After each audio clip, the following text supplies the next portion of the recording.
तो हम लोग यहाँ चैप्टर 2 का आज हम लोग प्रश्नावली 3 जो है इसको कंप्लीट करने वाले। ठीक है, प्रश्नावली 3 में यहाँ पर आपको अब क्वेश्चन पूछा हुआ है, दर्शाइए कि निम्नलिखित समीकरण निकाय का एक अद्वितीय हल है। ठीक है ना। उसके बाद वाले क्वेश्चन में बोल रहा है कि अनेक हल हैं। तो इस टाइप के क्वेश्चन को कैसे बनाना है, तो और थर्ड वाले में बोला है कि निकायों के कोई भी हल ना हो। ठीक है ना। तो यहाँ पर एक कंडीशन है अद्वितीय हल, यहाँ पर एक कंडीशन दिया हुआ है अंततः अनंततः अनेक हल होने चाहिए, और यहाँ पर एक क्वेश्चन दिया हुआ है कि यहाँ पर कोई भी हल ना हो। क्लियर है? ठीक, ठीक है ना।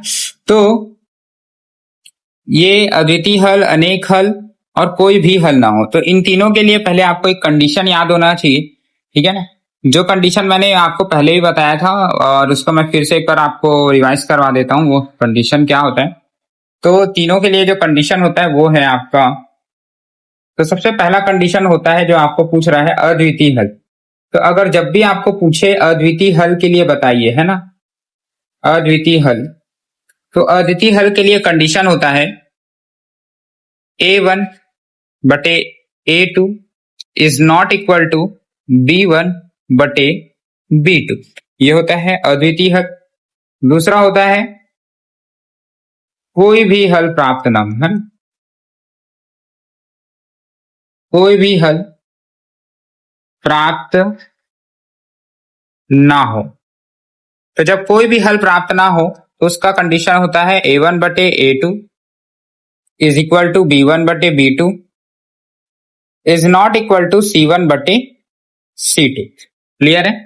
और थर्ड कंडीशन होता है जब अनंततः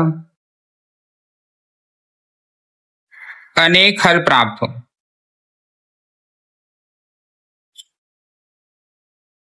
ठीक है, अनेक हल प्राप्त हो, तो इसमें कंडीशन होता है A1 बटे A2 B1 बटे B2 और C1 बटे C2। ठीक है, नाम से समझ आ रहा है यहाँ पर अनेक हल प्राप्त हो। अनेक कब होंगे? जब सब बराबर होंगे, कोई भी ऐसा ना हो कि बराबर ना हो, तीनों बराबर होंगे तभी अनेक हल मिलेगा। ठीक है, कोई भी हल प्राप्त ना हो इसके लिए कंडीशन होता है कि A और B बराबर होने चाहिए, C बराबर नहीं होना चाहिए, मतलब C1 upon C2 is not equal होना चाहिए। और अद्वितीय के लिए A और B भी बराबर नहीं होने चाहिए। क्लियर है ये? तो इन्हीं तीनों कंडीशन का यूज करेंगे और इस क्वेश्चन को तीनों को बनाने हैं। ठीक है, तो अब देखते हैं पहला क्वेश्चन जो है आपका। यहाँ पर पहला क्वेश्चन देखिए आप, दर्शाइए कि निम्नलिखित समीकरण निकाय का एक अद्वितीय हल है। आपको समीकरण दे दिया हुआ है तो मैं यहां लिखता हूं। ठीक है, हम यहां पर सबसे पहले लिखेंगे, दिया है समीकरण जो आपको दिया हुआ है। क्या दिया हुआ है आपको? 3x plus 5y is equal to 12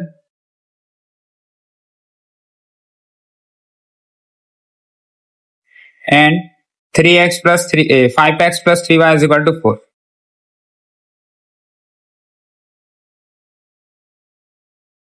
ठीक है, ये समीकरण दिया हुआ है, आपको चेक करना कि क्या हो, अद्वितीय हल हो।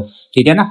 तो अद्वितीय हल के लिए सबसे पहले आपको यहां पर मानना पड़ेगा, और इस समीकरण में आपको पता होना चाहिए कि सामने वाला जो होता है ये A होता है, ये B होगा और ये थर्ड वाला C है। उसी प्रकार ये A होगा, ये B होगा, ये C होगा।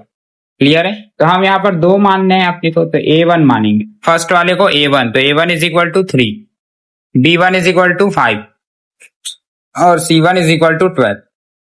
उसी प्रकार A2 is equal to 5, B2 is equal to 3 और C2 is equal to 4। Clear है? ये सभी को समझ आ गया? ठीक, अब आपको बोला है अद्वितीय हल होना चाहिए, तो आपको कंडीशन मैंने अभी अब लिखवाया आपको, जब अद्वितीय हल हो तो क्या होता है, तो हम यहां लिखेंगे अद्वितीय हल के लिए समीकरण निकाय क्या होता है? कंडीशन है अद्वितीय के लिए A1 बटे A2 is not equal to B1 बटे B2। अब आपको बस मान रखना है, A1 का मान हो जाएगा 3, A2 का मान हो जाएगा 5 is not equal to B1 का मान हो जाएगा 5 और B2 का मान हो जाएगा 3। आपको बोला था कि नॉट इक्वल होना चाहिए, और ये क्या नॉट इक्वल है? तो देखिए 3 बटे 5 है और वो 5 बटे 3 है, तो क्या दोनों बराबर है? क्या नहीं है। मतलब हमारा जो है इस समीकरण के थ्रू ये जो हो गया, हमने जो कंडीशन रखा था ये है ना, इस कंडीशन के थ्रू ये क्या हो गया, ये वाला जो कंडीशन रखे थे अपन, इस कंडीशन के थ्रू वो अप्लाई हो गया। क्लियर है? तो हमारा जो है ये कथन जो है क्या हो गया है हमारा, आपको बोला था दर्शाने के लिए और हमने यहां पर दर्शा दिया। क्लियर है? बस यही था आपका आंसर। तो हम यहां पर लिखेंगे अतः समीकरण निकाय के अद्वितीय हल है, क्योंकि दोनों बराबर नहीं है तो यहां पर क्या होगा, ये अद्वितीय हल होंगे। ठीक है? ठीक। अब सेम टू सेम ऐसा ही क्वेश्चन आपको बनाना है सेकंड वाला। यहां पर पूछा है अनेक हल होने चाहिए। ठीक है ना? यहां पर समीकरण देख लेते हैं। ठीक है, तो मैं यहां पर दूसरा क्वेश्चन लिखता हूं। ठीक है, छोटा क्वेश्चन है, 2 नंबर का आता है। तो दूसरा वाला देख लेते हैं। समीकरण दिया है, क्या दिया हुआ है आपको, 2x minus 3y is equal to 5 है, and 6x minus 9y is equal to 15। Clear है? ठीक है। अब आपको चेक करना है ये अनंततः अनेक हल के लिए। ठीक है ना? तो फिर से आप यहां पर मानेंगे, माना a1 is equal to 2, b1 is equal to ऋण 3 और c1 इज इक्वल टू 5। इसी प्रकार a2 is equal to 6, b2 is equal to -9 और c2 इज इक्वल टू 15। आपको सिर्फ दर्शाने बोल रहा है। ठीक है ना? तो आप दर्शाएंगे, तो यहां पर लिखेंगे चूंकि अनंततः अनेक हल, अनेक हल के लिए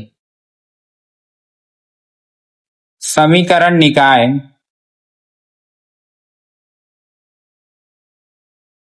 क्या होता है, condition a1 upon a2 is equal to b1 upon b2 is equal to c1 upon c2। मैंने बोला था कि जब भी अनेक हल मिलेंगे मतलब सभी बराबर होने चाहिए। तो क्या सभी बराबर है, इस कंडीशन में रख कर देखते हैं। तो दो a1 का मान 2 है, a2 का मान 6 है, बराबर b1 का मान ऋण 3 है, b2 का मान ऋण 9 है, बराबर c1 का मान 5 है और c2 का मान 15 है। ठीक है ना? अगर मैं इसको काटूं तो देखिए यहां पर कैसे कटेगा ये, यहाँ पर 2 एकम 2 और 2 तिया 6, 3 एकम 3 और 3 तिया 9, माइनस से माइनस भी कट गया, 5 एकम 5 और 5 तिया 15।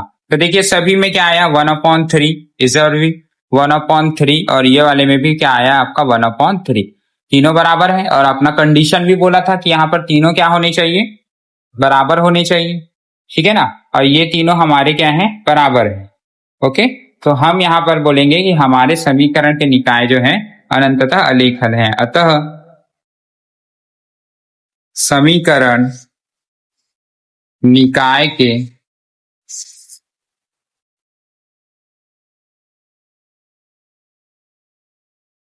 अनंततः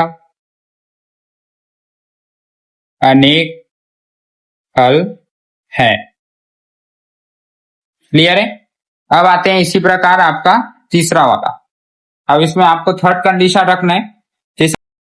तो अब हम तीसरा क्वेश्चन देखते हैं। k के मान ज्ञात कीजिए जिसके लिए निम्नलिखित समीकरण निकाय का कोई भी हल ना हो। अब यहाँ पर k का मान ज्ञात करना है। ठीक है ना? तो इस टाइप के क्वेश्चन को आप कैसे करेंगे वो देखते हैं। तो k का मान ज्ञात करना है। ठीक है, आपका क्वेश्चन है, यहाँ पर मैं लिख देता हूं इसको।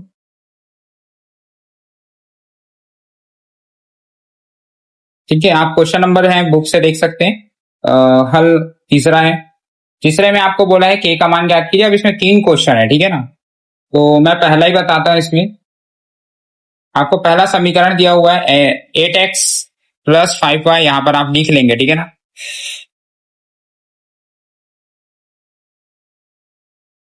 दिया है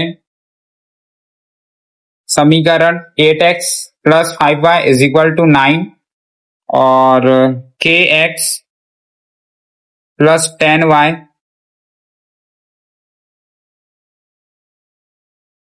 यहाँ y है, ठीक है, और 15।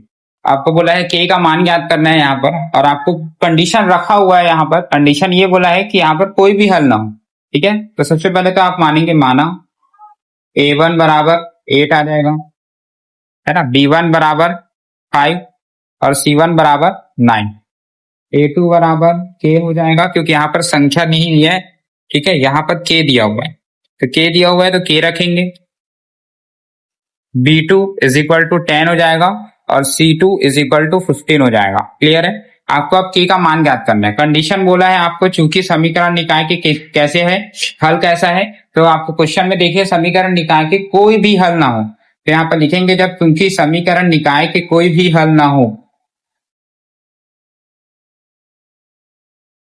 कोई भी हल ना हो, तो जब कोई भी हल ना हो तो कंडीशन क्या होता है, a1 बटे a2 is equal to b1 बटे b2 is not equal to c1 बटे c2, ठीक है ना। ये कंडीशन होता है, ये आपको मैंने आपके ऊपर सबसे पहले शुरुआत में ही आपको बता दिया था कि तीनों कंडीशन आपको याद करना पड़ेगा, ठीक है ना। फिर भी मैं एक बार दिखा देता हूँ आपको। ये जब भी कोई भी हल प्राप्त ना हो तो इसके लिए कंडीशन क्या होता है, ये वाला, ठीक है। ठीक है, तो अब आते हैं आगे। ठीक, अब यहाँ पर आपको दिया हुआ है, तो हमने यहाँ पर मान लिया, इसको कंडीशन में मान को रखते हैं, तो यहाँ पर मान रखेंगे अपन, a1 का मान है 8, a2 का मान है k बराबर b1 का मान है 5, b2 का मान है 10 is not equal to c1 का मान है 9 और c2 का मान है 15। अब यहाँ तो आपको 3 दिया हुआ है और तीनों अलग है, आपको यहाँ पर k का मान ज्ञात करना है। तो k का मान ज्ञात करने के लिए आप कोई भी प्रथम दो पद को लेंगे, ठीक है ना, कोई भी दो पद लिखना है, आप प्रथम ले चाहे अंतिम ले, तो प्रथम दो पदों को लेने पर या दो पदों को हल करने पर, ठीक है, आप कोई भी ले सकते हैं, मैं दोनों आपको बता देता हूं, दोनों पद, प्रथम दो पदों को हल करने पर आपको k का मान चाहिए, ठीक है ना। तो पहले मैं क्या करता हूं, पहले मैं इन दोनों को लेता हूं, ठीक है। तो यहां पर क्या हो जाएगा, 8 upon k is equal to 5 upon 10, ये दोनों को ले लिया मैंने, कटेगा ये 5 एकम 5 और 5 दूनी 10, तो हमारा हल क्या होगा, 8 upon k is equal to 1 upon 2। अगर मैं इसको आगे हल करूं, ठीक है ना, तो क्या होगा, फिर यह गुणा करेंगे तो k का गुणा 1 के साथ तो k कम k हो जाएगा, और 8 का गुणा 2 के साथ करेंगे तो 8 दूनी 16 हो जाएगा। क्लियर है ये, तो हमारा k का मान आ गया, ठीक है।